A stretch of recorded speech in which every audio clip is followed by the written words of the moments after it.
Olá, pessoal, tudo bem? Nós iremos continuar os nossos estudos sobre demografia.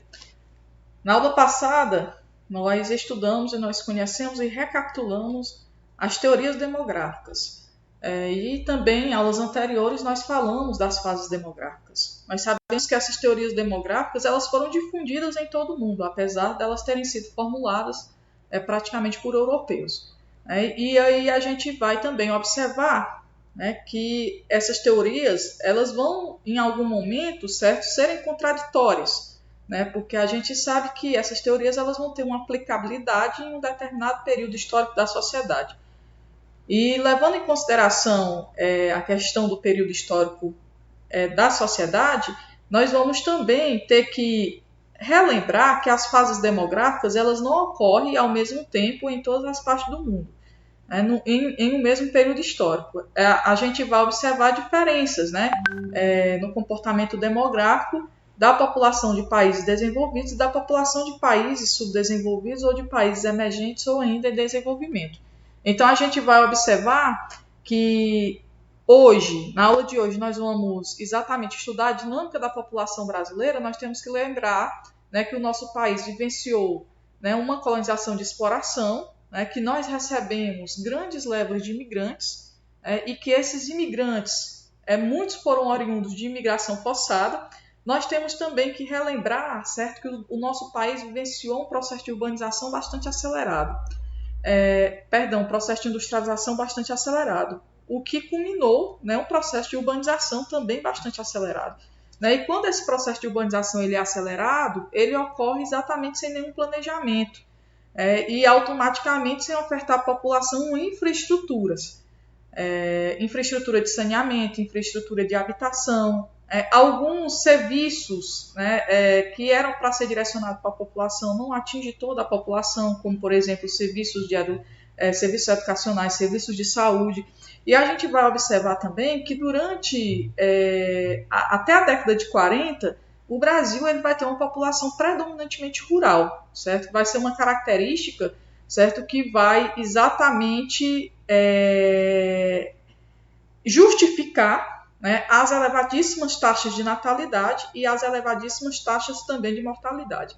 Teremos também que recordar, né, que muitas doenças epidêmicas também mataram grande parte da população brasileira. Nós estamos vivendo atualmente uma pandemia, mas nós já tivemos epidemias, né, de malária, de febre amarela, né, de febre tifoide, nós já tivemos a cólera, nós já tivemos várias epidemias, né, que tiraram a vida da população brasileira, exatamente em um momento em que não existia vacina. E aí a gente até recorda o momento atual que nós vivenciamos. Né? Hoje nós estamos vivenciando um momento de aulas remotas, exatamente porque a gente está restritos, né, de vivenciar esse contato social, porque nós estamos exatamente convivendo com um vírus onde não se tem ainda vacina nem medicação que o combata. E aí nós observamos a inúmera quantidade de mortes, né, que ocorreu no Brasil. Né, que eu até costumo dizer que parte da população brasileira, exatamente por não ter acesso ao conhecimento, né, acabam banalizando essas mortes. E a gente observa aí também que a pandemia, de certa forma, acaba sendo banalizada por parte da população. Mas não somente a banalização dessa pandemia do Covid-19, ela não vai ser simplesmente por conta de acesso à informação, de conhecimento, não. A gente também tem que levar em consideração toda a dinâmica econômica. Né? E essa dinâmica econômica, a gente também não diz respeito só ao território brasileiro, mas sim a todo o território mundial. A gente vê aí eclodir, né, exatamente uma nova onda, né, de disseminação do vírus e acometendo a população dos países desenvolvidos, né, exatamente porque não se pode desacelerar a economia. Então, quando a gente analisa a dinâmica da população brasileira, nós vamos ter que analisar um Brasil que era predominantemente rural, né, um Brasil que tinha sua população predominantemente rural, e aqui eu ouso até trazer, né, das aulas de geografias, né, lá quando a gente está estudando a regionalização, né, e das aulas também de história, vocês vão ter que recordar um pouco das aulas de história, da questão dos ciclos econômicos brasileiros. né, a gente vai observar que o processo de industrialização ele se torna, ele vai ter sua ascensão exatamente com a queda, né, do café, né, lá na questão da crise econômica vivenciada em 1929. Né? Então, a gente vai observar que lá no governo de Getúlio Vargas, ele vai fundar a Companhia Siderúrgica Nacional, fundar a Petrobras, ou seja, a gente também aproveita, o Brasil também aproveita grande parte da sua infraestrutura, exatamente do café, né, para recepcionar essas indústrias, mas a gente está falando aqui de uma década de até 1940.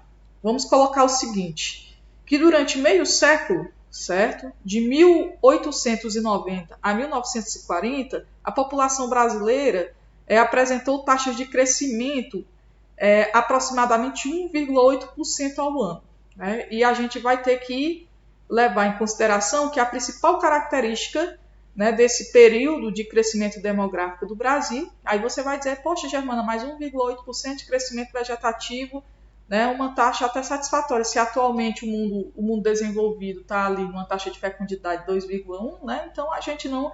mas aí nós temos que levar em consideração que entre 1890 a 1940, nós tínhamos famílias grandes, né, e que viviam em condições subhumanas. Né, eram pessoas que tinham famílias imensas, que muitas vezes utilizavam a mão de obra dos filhos, né, para poder constituir também, certo, como ajuda de captação de recursos para aquela família, né?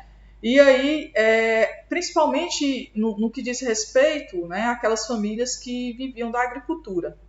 Na agricultura familiar, geralmente, as pessoas tinham muito filho e esses filhos serviam de contingentes de trabalhadores, né, exatamente na agricultura e na pecuária. Então, se nascia muito e se morria muito. Né? A mortalidade infantil, nossa, era imensa. Né, naquela época. As crianças muitas vezes não chegavam a um ano de idade, elas acabavam acometidas de algumas epidemias ou então exatamente de outras doenças que não faziam com que essas crianças, né, tivessem uma expectativa de vida. E aí a gente vai observar também esse período que nós estamos falando de 1890 a 1940. Né? Então, nós devemos fazer menção, nesse período que eu estou falando para vocês, certo? Que entre 1920 a 1940, as taxas de natalidade giravam em torno de 44% e as taxas de mortalidade ultrapassou 25%.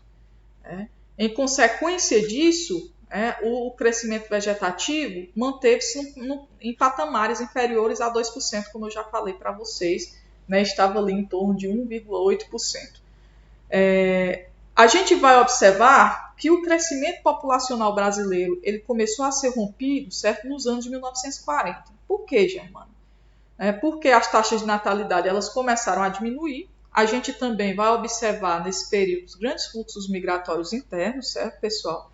E isso se dava exatamente, né, essa questão da queda das taxas de mortalidade, ela se dava por campanhas nacionais de erradicação de doenças epidêmicas e de vacinação em massa.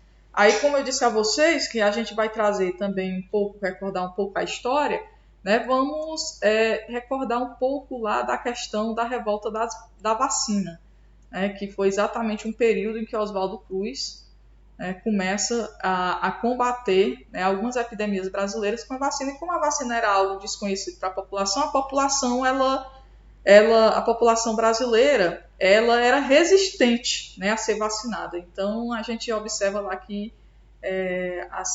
os agentes de saúde, né, ou seja, os profissionais de saúde chegavam à casa dos brasileiros, muitas vezes até acompanhados com policiais.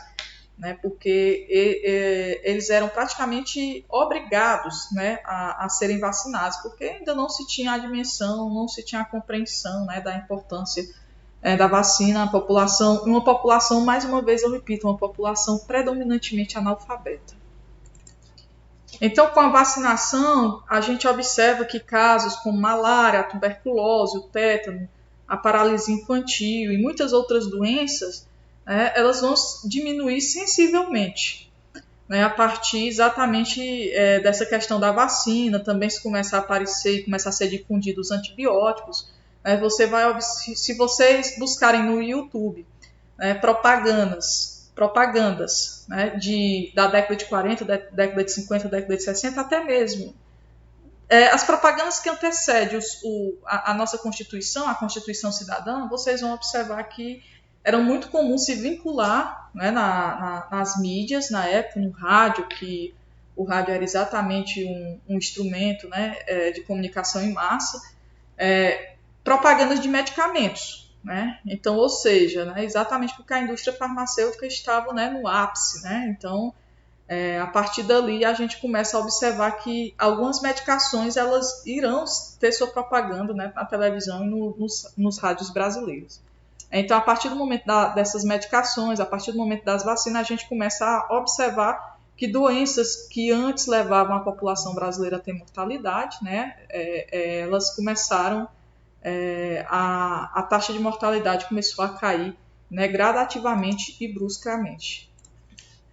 A questão do saneamento básico, pessoal, água potável, né, era algo exatamente que atingia pouca população brasileira. Se hoje a gente observa que as cidades brasileiras ainda têm um saneamento básico bastante deficitário, porque a gente observa que grande parte das cidades são atendidas com abastecimento de água, mas não são atendidos com esgotamento sanitário, nem com drenagem urbana e nem com a questão da coleta, do transporte e da destinação final dos resíduos sólidos, né, produzidos, né, tanto nas áreas urbanas quanto nas áreas rurais. Então, a mínima evolução que a gente teve, né, da questão do saneamento básico em algumas cidades brasileiras, né, e também nas áreas rurais, também impactou bastante, ou seja, as questões higiênico-sanitárias impactou bastante também para que contribuísse, né, para que houvesse essa queda, né, nas taxas de mortalidade. Então, pessoal, estou tentando aqui ampliar a imagem, mas infelizmente não está dando certo. Eu acho que é o programa que eu utilizo para gravar a aula. Mas eu vou passar alguns dados aqui, né, de períodos diferentes para que vocês entendam, certo? Que o declínio da mortalidade ele também foi acompanhado pela queda da natalidade. Né? Olha só, o crescimento vegetativo da população brasileira entre 1940 e 1950 era de 2,39%. Certo? Quando chega em 1950, nós vamos ter um crescimento vegetativo maior. Ele vai saltar de 2,39, né, para 2,99. Então, o que é que ocorre? O que ocorre é exatamente que diminui bruscamente as taxas de mortalidade, né, e apesar de haver uma diminuição das taxas de natalidade, não foi tão brusca, né, quanto as taxas de mortalidade. Então, a gente observa aí um aumento da população. E aí a gente vai observar que entre 1960 e 1970, né, esse crescimento vegetativo, ele praticamente dá continuidade, né, entre 1950 e 1960, 2,99, né, de 1960 para 1970, 2,89. É importante frisar também que na década de 40, a população do Brasil era de aproximadamente 41,2 milhões de habitantes. Em 1970, 30 anos após, nós vamos ter uma população de 93,1 milhões de habitantes, ou seja, nós vamos ter um crescimento de 130%, certo? Em apenas 3 décadas. E aí, pessoal, é importante também a gente frisar, certo, que as altas taxas de natalidade eram responsáveis pela pobreza do país e constituíam e entravam no desenvolvimento. Esse discurso, vocês lembram alguma coisa lá das teorias estudadas, né, na aula passada? Eu espero que vocês recordem. Olha só, elas também foram replicadas no Brasil. Também disseram que a pobreza, certo, e as elevadas taxas de natalidade aqui no território brasileiro era exatamente um grande entrave, certo, do nosso país se desenvolver. Né? E outro grupo, né, de intelectuais, de pesquisadores, eles também começaram a combater essa vertente, né, desses intelectuais, desses pesquisadores que diziam, né, que a pobreza e as elevadíssimas taxas de natalidade era exatamente motivo de entrave de desenvolvimento econômico e social. E aqueles de teorias aqueles que acreditavam e que de certa forma disseminavam a teoria marxista ou reformista, eles disseram que não, certo? São exatamente a questão da concentração de renda, né? Ou seja, que a gente teria que conseguir diminuir as desigualdades sociais, né, para que a gente pudesse automaticamente, né, estar atrelando qualidade de vida e ter a partir daí desenvolvimento social e, consequentemente, desenvolvimento econômico. E o problema não era a pobreza, né? O problema das elevadas taxas de natalidade não era a pobreza. O problema era exatamente, certo, uma concentração de renda, era exatamente uma população predominantemente analfabeta, certo? Então, eles citavam uma série de fatores que envolvia infraestrutura e envolvia alguns serviços que, inclusive, era para ser ofertado pelo Estado, certo? Como um grande entrave de desenvolvimento social e desenvolvimento econômico. Sendo, pessoal, que na década de 60, né, a década de 60 ela vai marcar o início da desaceleração do crescimento demográfico brasileiro com a redução das taxas de fecundidade. Em 1960, essa taxa era de 6,3 filhos por mulher. E ela vai cair, né, para 5,8 filhos por mulher em 1970. E aí nós temos que levar em consideração também que a taxa de fecundidade brasileira atualmente é de 1,8, né? E os países desenvolvidos têm uma taxa de fecundidade de 2,1. Germana, então, o que foi que fez com que se reduzisse tanto essa taxa de fecundidade no Brasil? Simples, né? Primeiro, a população ela se torna predominantemente urbana. Depois, a mulher ela se insere no mercado de trabalho. Né? As pessoas têm acesso à educação. Né? Então, as pessoas têm acesso a serviços de saúde. As mulheres elas vão ter acesso a métodos anticonceptivos. Né? Então, tudo isso vai favorecer exatamente com que as famílias elas se tornem menores.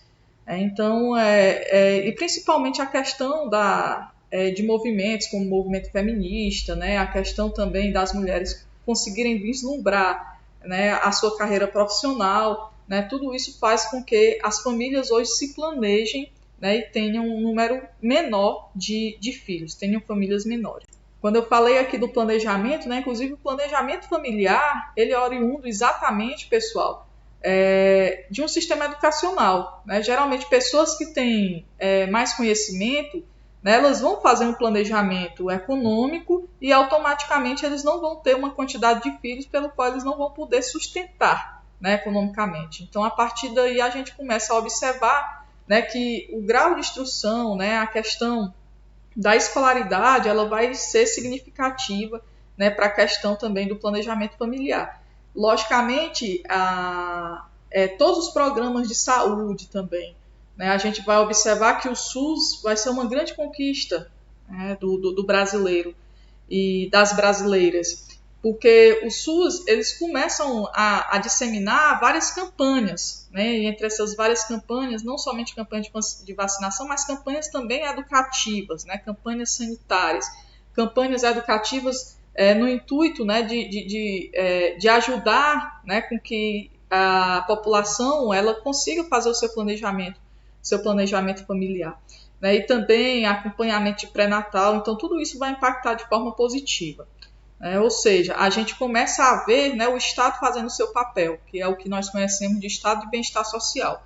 Apesar de ser longe ainda de atender toda a população brasileira, mas a gente observa que já houve uma melhoria significativa. Muito embora a gente esteja falando aqui de década de 60, 70, e a gente sabe que o SUS nasce só com a Constituição de 88.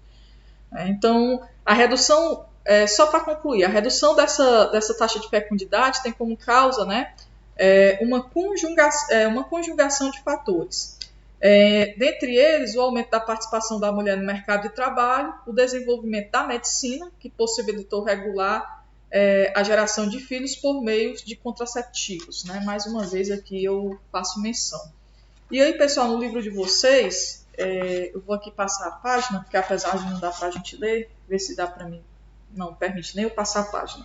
Nós temos aí três Não, são 2 textos, certo? Na leitura complementar, e que seria interessante que vocês realizassem a leitura, certo? E aí eu gostaria, como uma forma da gente fazer um feedback nessa aula, que vocês deixassem comentários, né, sobre os textos da leitura complementar. Né? Esses comentários pode ser no meu privado, certo? No meu WhatsApp.